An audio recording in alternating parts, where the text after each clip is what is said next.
우리가 주님이 없이는 살 수 없는 이유는 참 저희의 연약함 때문입니다. 저희가 참 홀로 되고 연약하며 또 지혜가 부족하고 주께서 명하신 일을 행하기에 부족할 뿐만 아니라 저희 스스로의 삶을 지탱하기도 쉽지가 않은 연약한 자들임을 주님 앞에 고백합니다. 주님, 그리고 뿐만 아니라 저희가 예수님이 없다면 이 연약함에서 구원받을 수 없기 때문에 참 예수님 말고는 저희가 갈 곳이 없습니다. 주님, 저희로 그 사실을 기억하게 하시옵소서. 주님, 오늘 낙심하게 하는 것, 오늘 지치게 하는 것, 오늘 아프게 하는 것이 오로지 예수 그리스도께서 온전히 십자가 위에서 피를 흘리시며 얻으신 우리의 하나님 앞에서의 우리의 의와 그리고 모든 은혜들 때문에 능히 감당하게 될 수 있다는 사실을 저희로 기억하게 하여 주시옵소서. 사랑하는 주님, 그래서 이 아침에도 예수님을 기억하고 묵상합니다. 아버지 하나님, 말씀을 통하여서 주님의 모습을 드러내 보여주시고 주님께서 우리에게 하고자 하시는 말씀을 명확히 하여 주시며 우리의 영혼으로 말미암아 주님이 하시는 그 말씀으로 인하여 기뻐하게 하시고 즐거워하게 하시고 다른 어디에서도 얻을 수 없는 풍성한 은혜를 얻게 하여 주시기를 간절히 간구드립니다. 감사하며 예수님 이름으로 기도드렸습니다. 아멘. 네, 열왕기상 계속 보겠습니다.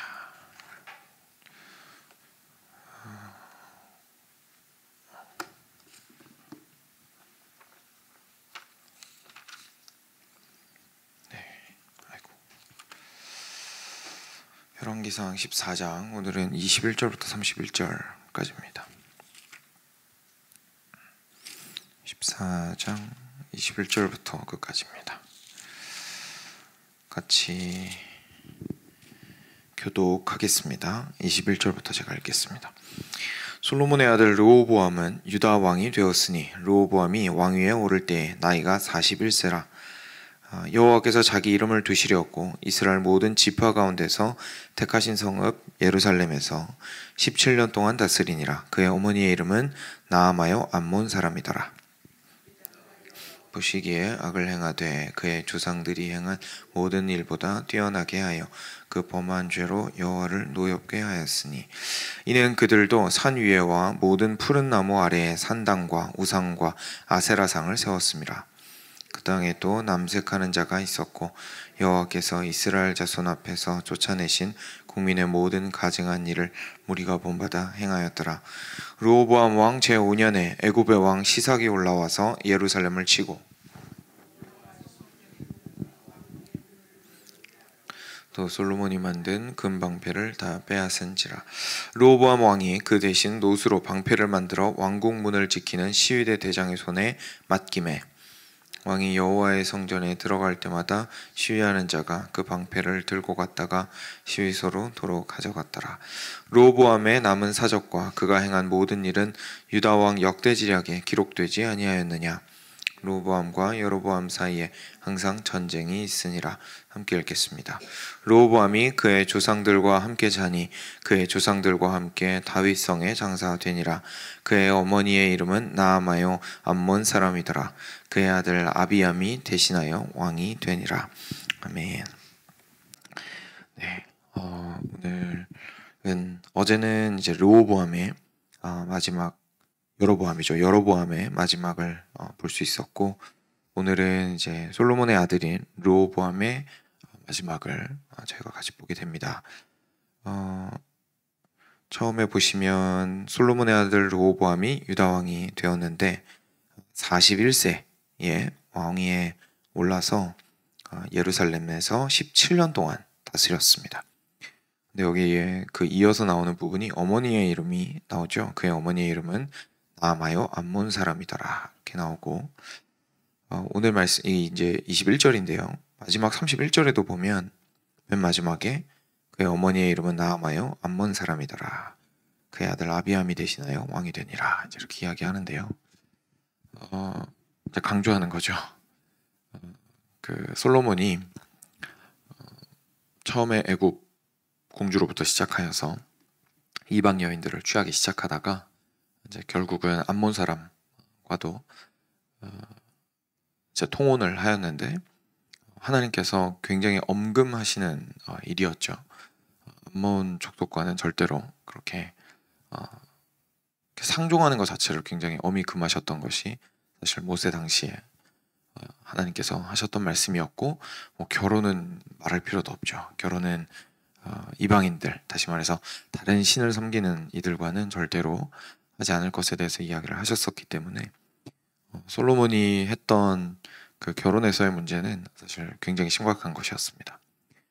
이방 신을 믿는 여인, 그리고 한 명만 사실은 취하는 것이 하나님의 그 창조 질서에 알맞았을 텐데, 결국 주변의 모든 그 모습들을 보고 배우면서 여럿을 얻었고, 그리고 여럿도 넘어서서 사실 감당할 수 없는 숫자의 그 왕비와 후궁을 두었던 것을 저희가 기록을 통해서 보게 되죠. 그래서 그 중에서 한 암몬 그 여인을 이제 취하였는데, 그 사람에게서 난 아들이 바로 르호보암이었습니다.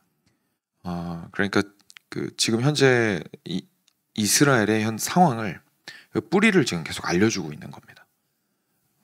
이게 그냥 단순하게 르호보암이 잘못해서, 뭐 여로보암이 잘못해서 뭐 이 수준에서 끝난 게 아니고, 거슬러 올라가서 그 뿌리가 결국은 하나님을 온전히 경외하고 그 길 위에 서 있어야 했던 그 나라의 대표로서의 왕이 그 길을 벗어났을 때에 발생하는 문제에 대해서, 그 가장이 거기에서 벗어났을 때에 또 발생하는 문제에 대해서 보여주고 있는 것이죠. 그래서 르호보암이 이런 배경에서 본인 스스로가 또 이겨내었으면 그래도 하나님께서 긍휼히 여기셨을 테지만, 본인도 결국은 하나님 앞에서 악을 또 행하게 되죠. 그래서 22절입니다. 22절 보시면, 유다가 여호와 보기에 악을 행했고 그의 조상들이 행한 모든 일보다 뛰어나게 하였고 그 범한 죄로 여호와를 노엽게 하였습니다. 무슨 일을 했었냐면, 23절에 보면 산 위에와 모든 푸른 나무 아래에 산당을 짓고 그리고 우상과 아세라상을 세웠습니다. 여기 이제 원어로 보시면 앞에 그 아세라상 앞에 그 우상이라는 부분은 그 돌이라는 표현이 되어 있거든요. 그러니까 돌과, 그리고 아세라상 이러면은 뭔가 이렇게 뭐 조각해 놓은 거일 수도 있는데, 그런 것보다는 이렇게 그 한국의 정승 같은 거 있잖아요. 이렇게 길쭉하게 돼 있는 막대 같기도 하면서도 좀 뭔가 모양같이 생긴 그런 거 생각하시면 됩니다. 그래서 아세라상은 보통 영어로도 그래서 이제 긴 장대를 의미하는 폴이라고 돼 있는데, 그 당시에 그 이 돌과 그리고 아세라상이 그 의미하는 길쭉한 이렇게 나무로 된 기둥 같은 것들이 결국은 다산의 상징이었습니다. 다산의 상징이었고, 그래서 남성과 여성을 의미해서 그것을 이제 함께 두어서 다산을 의미하는 것으로 활용을 했었는데, 근데 그게 이제 종교적 의미를 가지고 있는 거죠. 결국은 종교적 의미를 가지고 있을 때에 그게 결국 사람들한테까지 영향을 미치게 된 거죠. 그냥 만들어 놓고 뭐 지나가다 보면서 한 번씩 비나이다 하고 지나가고 뭐 이 수준에서 그친 게 아니라, 실제로 이제 일종의 종교가 형성이 된 것이고, 종교에는 의식이라는 것이 있을 수밖에 없고, 그래서 그 의식에는 뭐 굉장히 음란하고 이렇게 성적으로 문란한 그런 모습들을 이제 보였었습니다. 그래서 그 이 땅의 비옥함, 그러니까 농사가 잘 되고 이런 거 있죠. 땅의 비옥함과 인간의 다산은 이제 고대 시대에 항상 연결이 되어서 이해가 되었었기 때문에, 결국은 이제 성적인 행위와 그 땅의 다산, 땅의 풍요로움을 함께 이렇게 생각을 해서 그런 음란한 모습으로 자신들의 다산, 그 풍요로움을 구했던 사람들이었습니다. 그러다 보니까 그 다음에 이어지게 그 땅에 또 남색하는 자가 있고, 이제 이렇게 이야기를 하죠. 그 뭐 성적으로 문란을 하면 꼭 이렇게 남자 여자 간에만 문란한 것이 아니라 이제 동성애까지 이렇게 넘어간 것이 굉장히 오래 전부터 있었던 것을 저희가 보게 됩니다. 그쵸. 이전에는 이 정도 기록은 저희가 못 봤잖아요. 그러니까 르호보암이 얼마나 심각하게 주변 사람들의 영향을 받았는지를 저희가 보게 되는 대목입니다. 하나님의 나라 안에 이런 것들이 들어와 있다라는 사실 자체가 굉장히 충격적이죠. 사실 상상을 해보시면. 왜냐하면 그 땅은 하나님의 성전이 버젓이 버티고 있는 땅이었습니다. 그러니까 저희처럼 좀 눈에 안 보이고 이러면 뭐 조금 어떻게 보면 이해를 할 수도 있겠는데 진짜 빤히 눈에 보이고 있거든요. 빤히 눈에 보이고 있고 항상 거기에서 자기는 다윗의 왕궁에서 컸고, 그리고 하나님께서 계속해서 다윗의 계보를 통하여서 은혜를 주시는 것들에 대해서 어릴 때부터 교육을 받았고, 율법을 섬기면서 율법을 지키면서 살아왔고, 그랬던 사람인데 참 안타깝게도 마음이 하나님으로부터 벗어났을 때에 어디까지 갈 수 있는지를 저희가 어떻게 보면 이렇게 충격적으로 확인하게 되는 부분인 것 같습니다. 그래서 여호와께서 이스라엘 자손 앞에서 쫓아내신 국민의 모든 가증한 일을 무리가 본받아 행했다. 이어서 말하고 있습니다.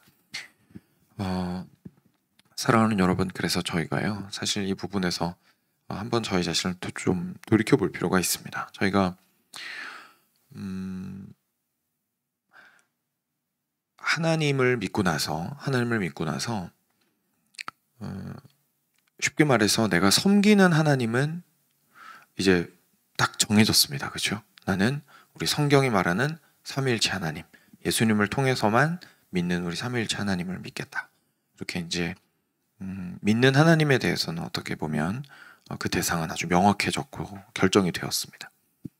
근데 혹시나 그것만으로 저희가 만족하고 그 이후에 삶에 대해서는 단순하게 저희 삶을 그냥 어떻게 하면 좋은 그리스도인으로서 이 삶을 만들어 나갈 것인가 이 수준에서만 생각을 하다 보면 저희가 저희의 신앙의 근원적인 부분에 대해서 고민을 안 하게 될 수가 있습니다. 그러니까 하나님을 믿는 건 뭐 이제 끝난 거고, 이제 그 다음 단계로 내가 어떻게 하면 뭐 하나님을 잘 섬길까, 뭐 어떻게 하면 교회를 잘 섬길까, 어떻게 하면 이웃을 잘 사랑할까, 이렇게 보통 생각을 하게 되는 거죠. 뭐 한 번에 하나씩 생각을 하는 것이 우리 사람이니까 뭐 그럴 수 있겠습니다만, 그렇지만 항상 기억해야 되는 것은 우리가 어떤 하나님을 섬기고 있는지에 대해서는 지속적으로 스스로가 리마인드가 될 필요가 항상 있습니다. 이거는 저희를 지겹게 할 수 없는 진리입니다.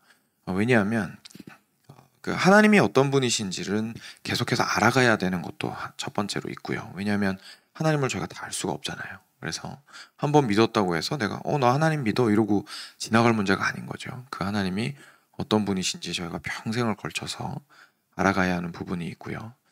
그리고 두 번째로는 사실 오늘 말씀이 우리에게 보여주는 것처럼 사실 썩어 들어가는 것은 내면에서부터 썩어 들어가기 시작합니다. 이 나라가 버젓이 성전이 버티고 있어도 그 안에서부터 스며들어온 우상 숭배의 그 마음들이 타협하게 만들고, 그래서 단지 하나님을 배척했을 뿐만 아니라 다른 신들과 다른 문화들을 그냥 다 그대로 받아들여가지고 무분별하게 거기에서 굉장히 뻔뻔스럽게 이제 숭배를 하게 되는 일이 사실상 안에서부터 발생을 했거든요. 어쩌면 여로보암은 조금 저희가 이해해 볼 수도 있을 겁니다. 그렇죠? 왜냐하면 예루살렘도 이제 국경 바깥으로 밀려났고 본인들은 새로운 나라가 생긴 거기 때문에 어떻게든 막 해내야 되니까 인간적인 눈으로는 좀 이해가 될 수도 있겠지만, 르호보암을 보면 이제 남유다가 오늘 어떻게 했는지를 보면 정말 저희 자신에게 많은 경계가 되는 거죠.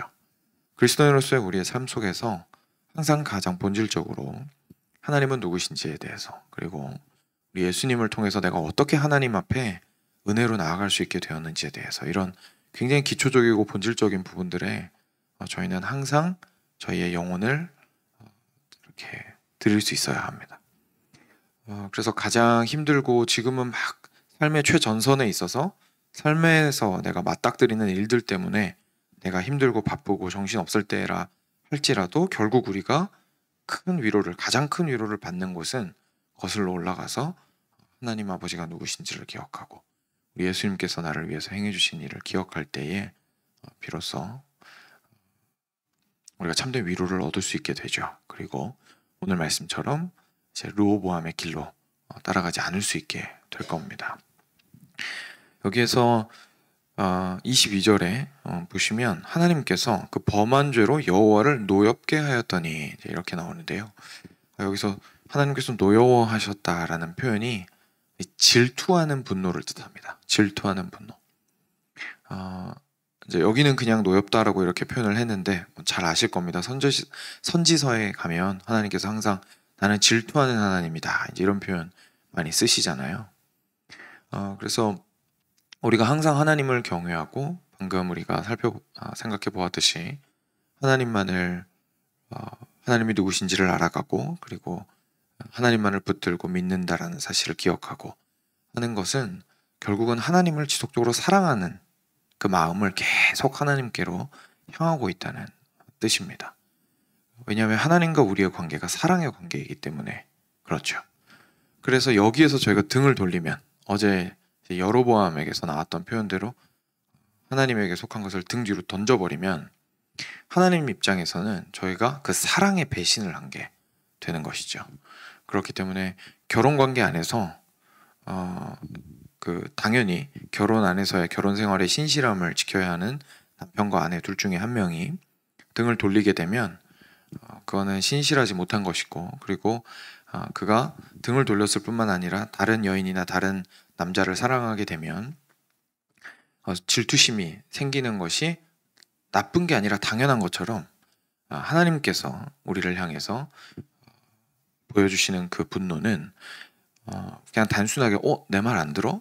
이게 아니라 사랑하는 사람이 등을 돌리고 다른 것을 사랑하는 사람을 향한 정당한 분노, 다시 말해서 질투인 겁니다.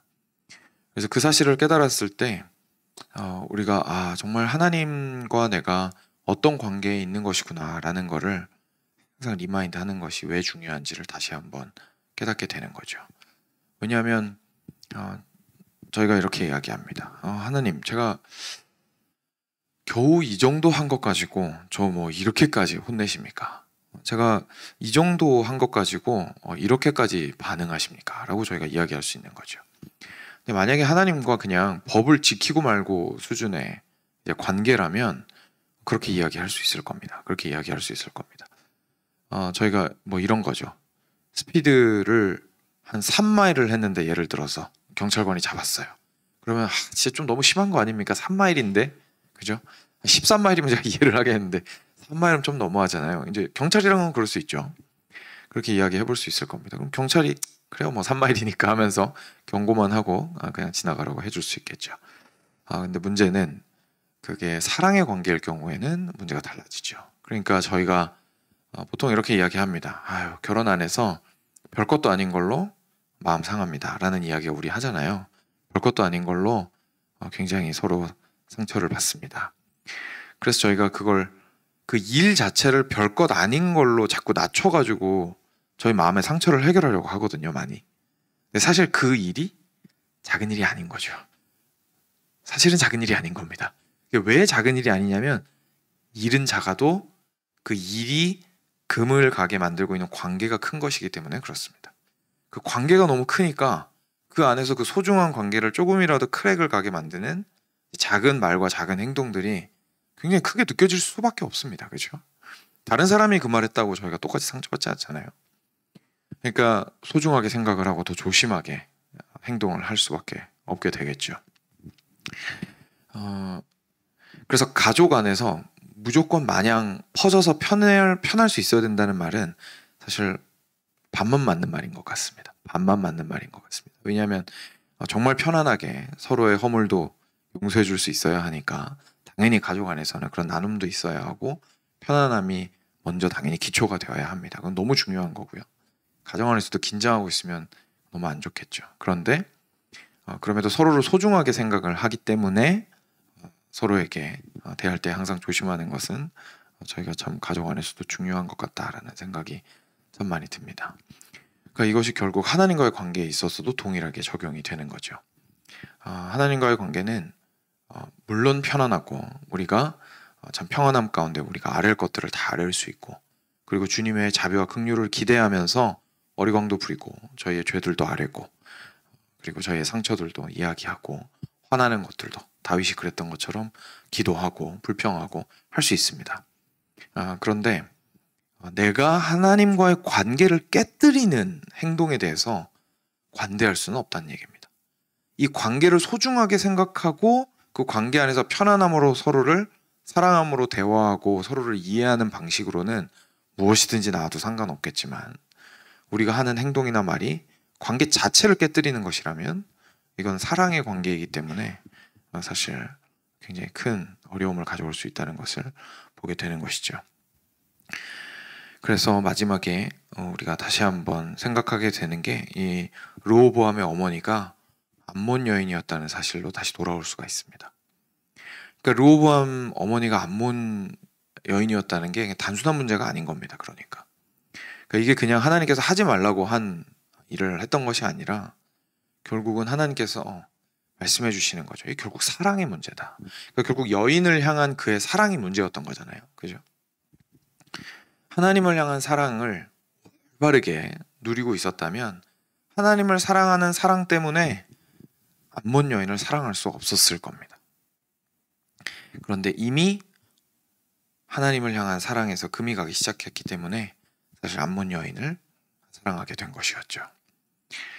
그리고 암몬 여인을 향한 사랑이 지속되었을 때에, 다시 말해서 하나님 바깥에, 하나님 외의 존재를 사랑하는 것이 지속되었을 때에 결국은 하나님으로부터 그렇게까지 멀어질 수밖에 없었습니다. 이것이 글쎄요, 느끼셨는지 모르겠습니다만 제가 항상 사랑에 대해서 강조하려고 하는 이유이기도 하고, 그리고 성경이 면밀히 우리가 들어가서 보았을 때 사실은 순종의 문제 이전에 사실은 사랑의 문제라는 것을 보게 되는 이유입니다. 다른 모든 것들이 참 중요하지만 딱 하나만 이야기하라면 결국은 사랑의 문제입니다. 그래서 우리가 죄를 짓는 것도 하나님 앞에서 하나님을 사랑하지 못하고 하나님 이외의 것을 사랑했기 때문인 것을 저희가 기억할 필요가 있습니다.